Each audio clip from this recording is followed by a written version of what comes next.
C E T ವಿದ್ಯಾರ್ಥಿಗಳಿಗೆ ಇಲ್ಲೊಂದು update ಇದೆ ಕೆ ಇ ಕಡೆಯಿಂದ. ಸೊ ಅದನ್ನು ತಪ್ಪದೇ ಚೆಕ್ ಮಾಡ್ಕೋಬೇಕು. ಏನಂತ ಹೇಳಿದ್ರೆ ಇವಾಗ ನಮಗೆ ಕೆ ಸಿ ಟಿ ಸ್ಪಾಟ್ ರ್ಯಾಂಕ್ನ ಅನೌನ್ಸ್ ಮಾಡಿದ್ದಾರೆ.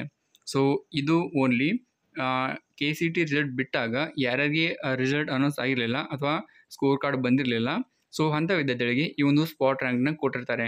ಅದೇ ಕೆಲವರು ಮಾರ್ಕ್ಸ್ ಎಂಟ್ರಿನ ಮಾಡಿರೋದಿಲ್ಲ ಅಥವಾ ಕೆಲವೊಂದು ಡೀಟೇಲ್ನ ತಪ್ಪಾಗಿ ಮೆನ್ಷನ್ ಮಾಡಿದರೆ ಅವರಿಗೆ ರ್ಯಾಂಕ್ನ ಹೋಲ್ಡ್ ಮಾಡಿ ಇಟ್ಟಿದ್ರು. ಬಟ್ ಇವಾಗ ಅದನ್ನು ಪಬ್ಲಿಷ್ ಮಾಡಿದ್ದಾರೆ.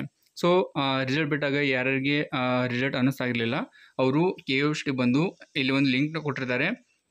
ಆ ಒಂದು ಲಿಂಕ್ನ ಕ್ಲಿಕ್ ಮಾಡಿ ನಿಮ್ಮದು ಸಿ ಇ ಟಿ ನಂಬರ್ ಮತ್ತು ಡೇಟ್ ಆಫ್ ಬರ್ತ್ನ ಎಂಟರ್ ಮಾಡಿ ಸಬ್ಮಿಟ್ ಮಾಡಿದರೆ ನಿಮ್ಮದು ಸ್ಕೋರ್ ಕಾರ್ಡಲ್ಲಿ ವಿಸಿಬಲ್ ಆಗುತ್ತೆ. ಸೊ ಅದನ್ನು ನೀವು ಡೌನ್ ಮಾಡಿಕೊಂಡು ಪ್ರಿಂಟ್ ತೊಗೊಂಡು ಇಟ್ಕೊಂಡಿರಿ. ಫ್ಯೂಚರ್ ರೆಫರೆನ್ಸ್ಗೋಸ್ಕರ ನಿಮಗೆ ಯೂಸ್ ಆಗುತ್ತೆ. ಸೊ ಇವಾಗ ಬೇರೆ ವಿದ್ಯಾರ್ಥಿಗಳಿಗೆ ಯಾವುದೇ ಥರದ್ದು ರ್ಯಾಂಕ್ ಚೇಂಜ್ ಆಗಲ್ಲ. ಬಟ್ ಓನ್ಲಿ ಯಾರ್ಯಾರಿಗೆ ರ್ಯಾಂಕ್ ಅನೌನ್ಸ್ ಆಗಿರಲಿಲ್ಲ ಅವರಿಗಷ್ಟೇ ಇವಾಗ ಅಡಿಷ್ನಲ್ ರ್ಯಾಂಕ್ನ ಕೊಟ್ಟಿರ್ತಾರೆ ಅಷ್ಟೇ. ಬಟ್ ಬೇರೆ ಸ್ಟೂಡೆಂಟ್ದು ರ್ಯಾಂಕ್ ಸೇಮ್ ಇರುತ್ತೆ. ಸೊ ಅದ್ರ ಬಗ್ಗೆ ಯೋಚನೆ ಮಾಡಬೇಡಿ. ಸೊ ಇವಾಗ ಬಂದರೆ ಅಪ್ಡೇಟ್ ಇಷ್ಟ ಆಗಿತ್ತು. ಸೊ ಈ ಒಂದು ಇನ್ಫಾರ್ಮೇಷನ್ನ ಎಲ್ಲ ಫ್ರೆಂಡ್ಸ್ ಗ್ರೂಪಲ್ಲಿ ಶೇರ್ ಮಾಡಿ. ಯಾಕಂತ ಹೇಳಿದ್ರೆ ತುಂಬ ಜನಕ್ಕೆ ರಿಸಲ್ಟ್ ಅನೌನ್ಸ್ ಆಗಿಲ್ಲ. ಸೊ ಅವರು ಇದನ್ನು ತಿಳ್ಕೊಂಡು ಚೆಕ್ ಮಾಡ್ಕೋತಾರೆ. That's it for now. See you next video. Tata.